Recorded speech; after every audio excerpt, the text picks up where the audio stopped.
Best of r/entitled parents episode 188. Subscribe for Reddit videos daily. The definition of Karen. According to Encyclopedia Sociologica, the Karen is an omnivorous animal of the Kareni family, found in developed countries across the world, most commonly in English-speaking countries, but not only. Disguised as middle-aged female Homo sapiens. In 75% of the cases, the Karens can be physically distinguished via the short and often artificially blonded hair, the excess of makeup, the expensive clothes, the fake jewels and the sunglasses. Although the appearance may vary among the smarter members of the different Karenis species, they always show their true colors when interacting with workers within the service branch. All Karens have a sense of superiority, which is why they are never satisfied with the common customer service and prefer to speak with a person of authority. They are also known to interfere in the business of humans,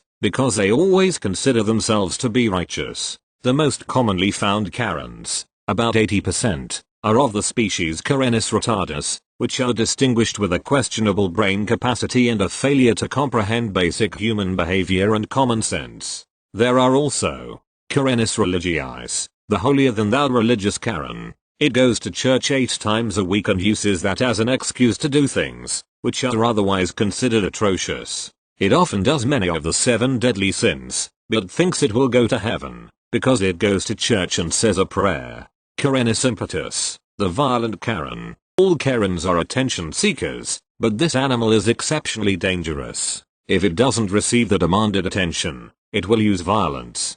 Dealing with a violent Karen is the same as dealing with a rattlesnake. If you see one, keep a safe distance of 100 feet. Karenis parentis, the entitled mother. Actually, there are 2 types of entitled mothers, which are distinguished via their behavior towards their progeny. All Karens can smell if the Karenis gene is successfully transmitted into their children. If it is, they view them as the second coming of Christ, hence they spoil them and turn them into future Karens. If it isn't, EMs will bully their children, but the children will most likely grow up to be human beings. Karenis parentis antivaxxeris, the entitled mother who would not vaccinate its children. It is actually a member of Karenis retardus, who became a parent. This one doesn't understand the basic concepts of science, but has made its opinion from what it had read on social media. It thinks that vaccines cause autism, which is why it will protect its progeny from them at all costs. It is one of the most dangerous species of Karen out there, for it cannot be instantly recognized and its progeny is a walking biohazard. Interactions with Karen should be avoided as much as possible. Should their progeny show any signs of the Karenis gene, the same applies to them as well.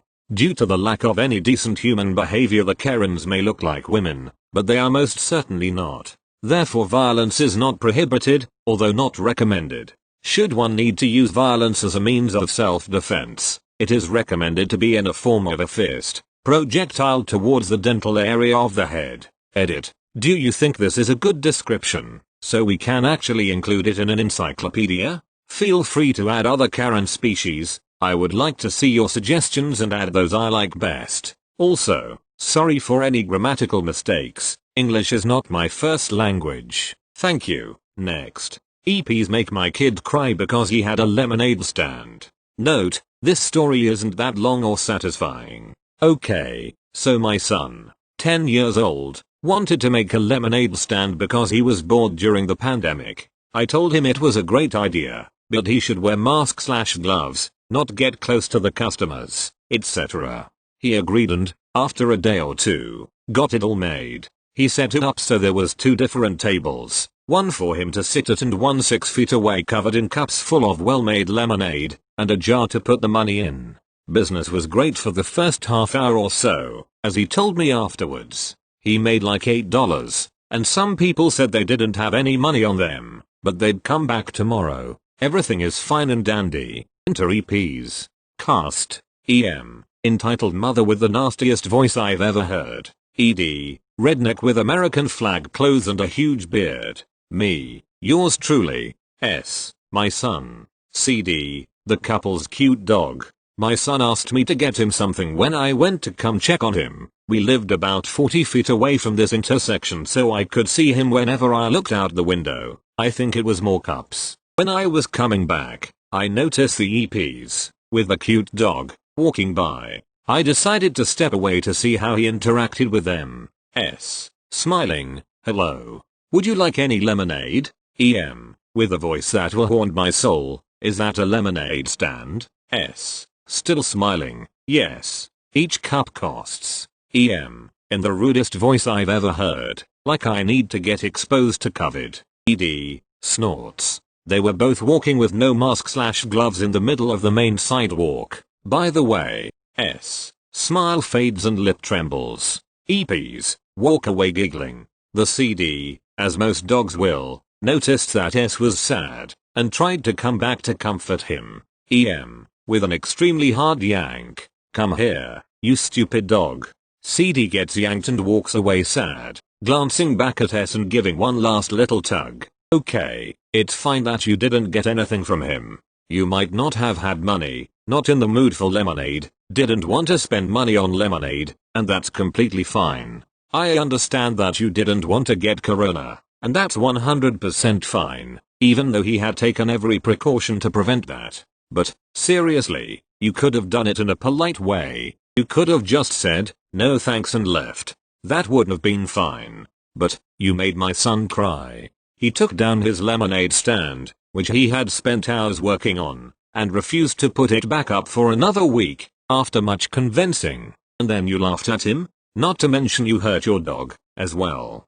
People these days. I hope someday they will get their comeuppance. Thank you. Next. My mom isn't very good at being a mom. Hi Reddit. First time poster here and all the other stuff. Also I typed this on my phone so forgive the spelling mistakes. I am 15 meters and my mom is about 37. She still acts like she is in her 20s and has no children. She has 4 kids, I am a middle child, and she forces me and my older sister, 18, to be her free babysitters. A few of the highlights of things she does are forcing my dad to pay child support which she in turn spends on fast food for herself and not her children. She constantly leaves for days at a time during the weekend, forcing me and my sister to watch my brothers, 12 and 7, without telling us when she gets back and sometimes getting back at around 11:30 at night the day before school starts for the week. She never does necessary parenting things, such as buying groceries so her children can eat,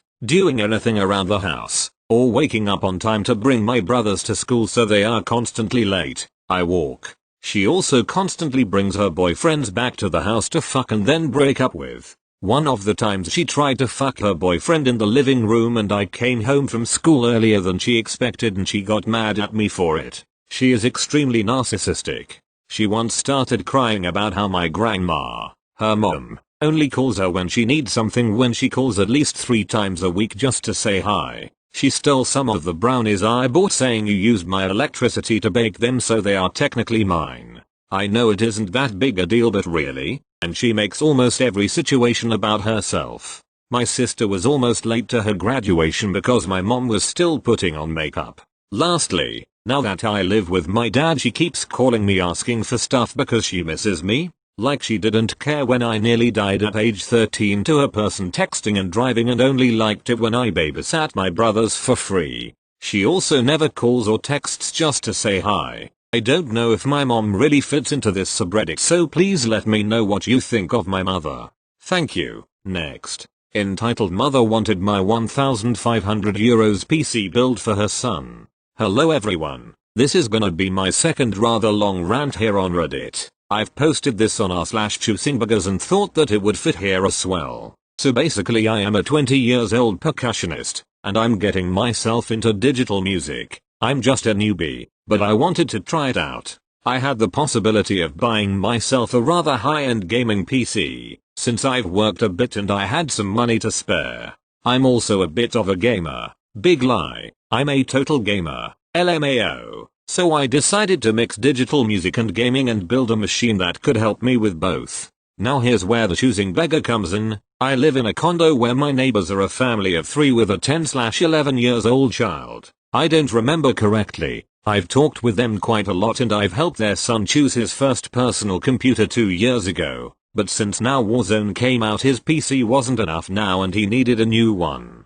His mother, CB, knew that I was building a computer and decided to knock on my door this morning. Here's the conversation. CB equals choosing beggar. C equals child. CB, hey, I was just looking for you. You're building a new computer, are you? Me, UMH, yes, why? CB, oh. C says that his own isn't enough and I was wondering if you could help him out. Me, great, I can suggest some parts and help him build one. Just tell me what's the budget. Notice that I wouldn't ask for money, since he is just a kid and our families are in good terms. CB, oh, here's the problem. There's no budget. Me, I can spend how much I want on his configuration. CB, no, I was thinking that you should just give him the one you have now. You're too old for games anyway, aren't you? I was still building the computer at this time and I couldn't believe what words had just left her mouth. Me, why should I? I'm building this PC for myself. With my money. Here's where a lot of Redditors helped me in my last post and my social anxiety didn't kick in. Me again, I will not give your kid anything.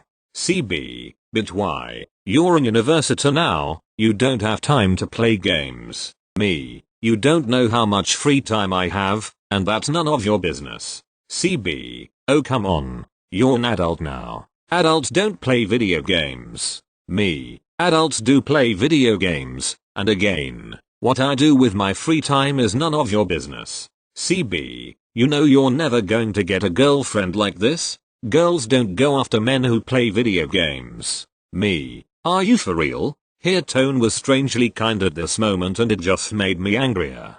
CB, of course. Just give it to C, he is still a kid and he needs it. Me, good afternoon CB. At this point I was so angry that I wanted to punch this lady in the face but I just slammed my front door shut and walked back to building my PC.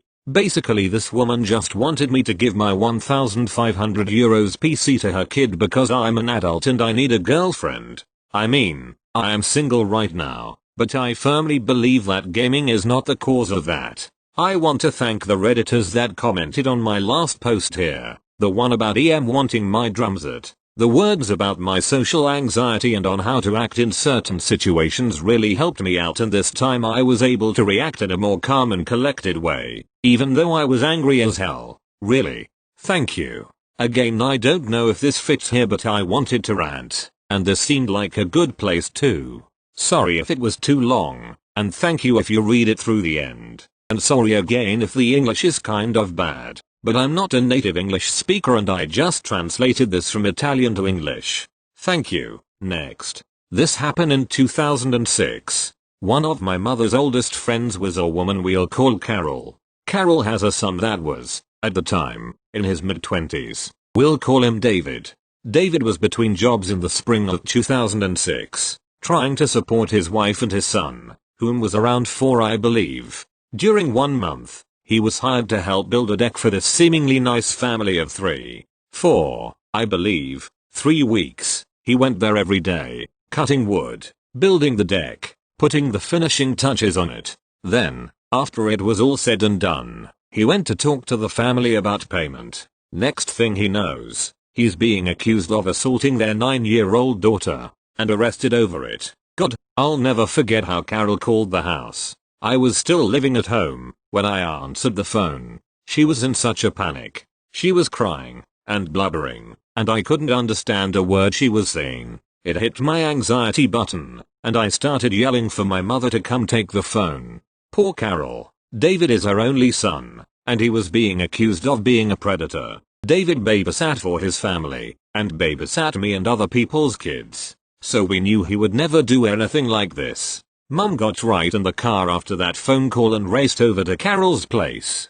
David's wife, Sarah, called for a lawyer to go to the police station to be with her husband. She brought her son, but she wasn't allowed to bring him to his father. So, she called someone to come take the kid. Social services showed up first, and questioned her and her son about David. They were trying to see if it was safe for David to even be around his family. Sarah was, understandably, upset, stating flat out that her husband was never that kind of man. That he never harmed her or any other child. She was furious that these people lied about what her husband was, trying to get out of paying David the money that they owed him. The lawyer David had hired was pricey, but should have been worth it. Immediately, the lawyer had Carol contact family and friends, and asked if they could be character witnesses. I remember how I was questioned about his history of babysitting. I remember practicing what I had to say in court if I had to testify, and made sure none of my words were twisted around in any way. The other family, however, already started what was considered a smear campaign against David. They tried to provide any proof they had of his assault, stating how he flirted with their daughter whenever he said hello, had been alone with her for several minutes at a time, and how he threatened to hurt her if she spoke about what he did to anyone.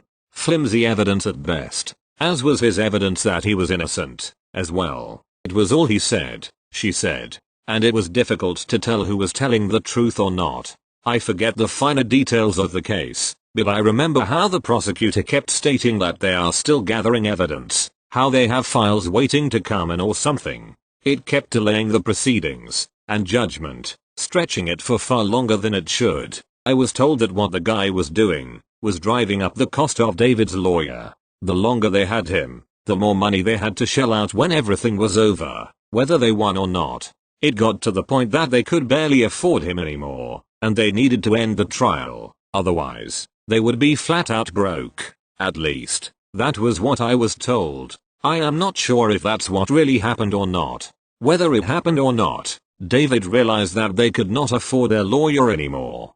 David had no choice but to accept going to prison for about 5 years, instead of the maximum. He would have to do some counseling in there, but at least he wouldn't miss out on his son's entire childhood. Maybe he would be able to get out on good behavior. Also, they could barely afford their lawyer anymore. Already they had to dip into what little savings they had. So, David took the plea, and went to prison. We hated this family for doing this to him, over the fact that they might not had wanted to pay the bill. They ruined his life because they wanted free labor. David's son has to visit him in prison because of them. Hell, David would be lucky if he was even allowed to see his son after he got out, and he was going to be on a sex offenders list. For 4 years, everyone took turns driving Carol, Sarah, and their son up to the prison to see David once a month. Towards the end, David was having such a hard time not being able to actually hug his family, that he nearly requested that no one visits him anymore until he got out.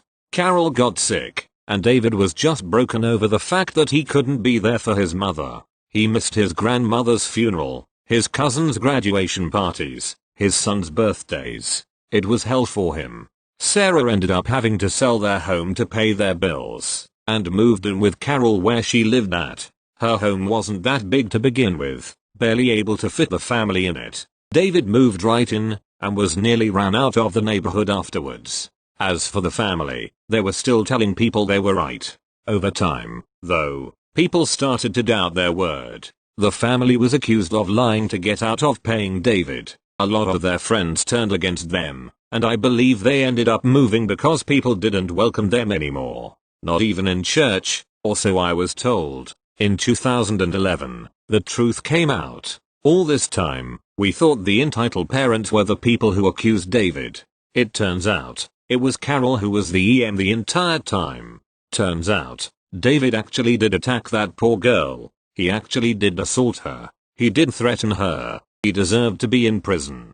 David confessed to his mother what he did, and Carol did everything in her power to help him still. She lied to everyone about David's innocence. He was guilty, and she tricked all of us into defending him. We were all ugly to that family, and praying for David to be seen as innocent. Prayed to God to protect him in prions. Prayed that he would be alright in the end. And he fucking did it. That family was suffering, and Carol made a lot of people see them as the bad guys. That poor little girl was suffering, and being called a liar by everyone, when she wasn't lying at all. That poor family had to move because Carol decided that a horrible, perverted pedo of a son had to be free at the expense of that little girl. My mother and myself stopped talking to Carol and David after that. Sarah did the right thing and divorced David, making sure her ex had no chance of ever seeing their son again. David took care of Carol until she passed. My mother went to the funeral for a little while, but left because she was still too angry at Carol for doing this to everyone.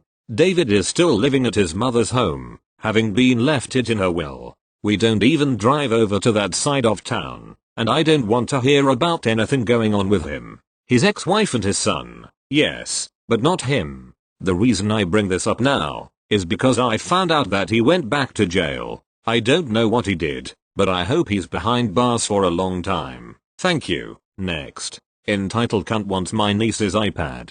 LOL. Still cannot believe this shit happened. Cast of characters, Emmy and EC. Entitled Cunt. So yesterday I, 34M, was at my sister's for lunch. Whilst there my 12 years old niece mentioned her iPad had been locked out because she forgot her PIN. Since none of my sister's family is very tech savvy, I told my niece I would take it home and reset it for her. I should note my niece's iPad is an old iPad mini. It's got a bright pink cover with a cartoon bear holding a balloon and wearing a party hat. It is quite obviously a child's iPad. Now my sister lives on a packed street, rarely ever any parking, so I had to park about an 8-minute walk away. So after brunch a few card games with the kids I began my walk. About a minute into it I pass our EC. She's by herself, walking in the opposite direction. She noticed the iPad, TBH, the bright pink cover made it quite prominent, and asks, EC, excuse me but what are you doing with that iPad? Me, taking it home for repairs. EC, liar. You obviously stole that iPad from my daughter, you pedophile. Give IT back now. Me, WTF lady, I've never seen you before in my life and have no idea who your daughter even is. EC, so you admit you're a pedophile. Give Emmy the iPad before I call the police. Me, suck my balls cunt, you're not getting this iPad. Call whoever the fuck you want, I am going home. EC, don't you dare, you stay right there, I call the police. Me, just try and stop me. I walk off as she starts ranting and raving. I think she may actually have called the police, but honestly, I didn't give a shit. I've done nothing wrong, so I walked to my car and drove off. Drove past her a bit later, honked and flipped her the bird before I kept driving.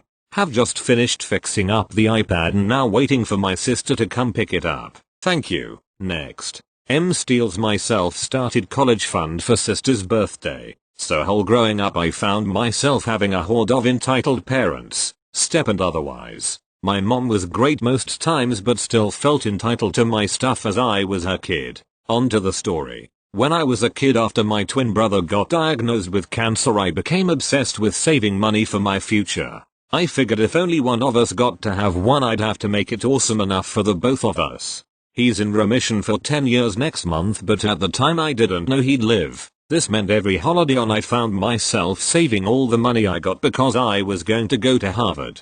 I was going to have an awesome career and zero student debt. I'd also mow lawns, weed gardens, as well as tutor and babysit kids when I got old enough. At the point this story happened I had a happy 10k saves up. Not enough for all of college but only $3,000 less than my total loans for college. I was also not allowed a bank account because of my age and no one wanted on one with me. This meant I had roughly $10,000 in $100. I'd trade smaller bills with my mom, in my closet in a shoebox. My mom had my sister when I was 14 and she was born very early, 27 weeks, and spent most of her first year in and out of hospitals.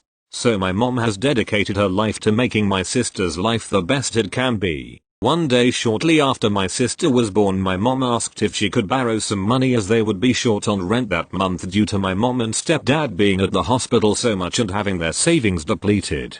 I made her promise to pay me back and handed her $500 from the box and told her to put it back in said box when she was to pay me back. I checked 2 months later and she had paid me back. Cool. Then my sister's birthday rolled around. It was an amazing featuring that she had made it to 1 year. My mom was ready to have a huge party. She rented out an entire aquarium because my little sister loved Ariel. She got my sister a custom-made dress that looked like Ariel's pink one from the movie. Huge cake from the best local bakery. Tower of presents, the whole 9 yards. Near the end of the party she announced that she had taken notes from my thrifty saving and had started my sister a high-interest savings account with $1,000 at the moment so when she turned 18 she'd be set. She also informed family members that any money she received as a gift today would go there. We weren't wealthy by any means, so I figured that my stepdad's parents, wealthy, old money, had paid for all this. I was 15 at the time this happened, and with a permit from school I was able to get a part-time job. I went to put my first check in my shoebox and I had noticed it only had one envelope in it versus the 10 I had.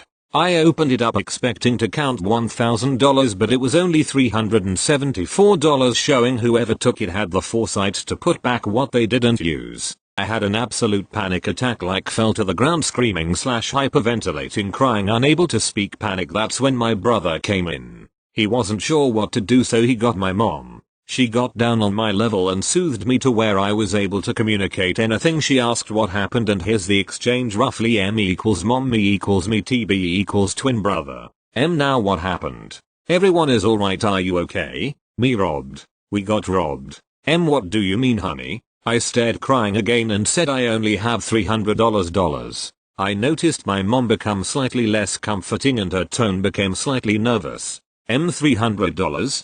Did you take it? She was referring to my brother. TB: no. Why would I steal from Op?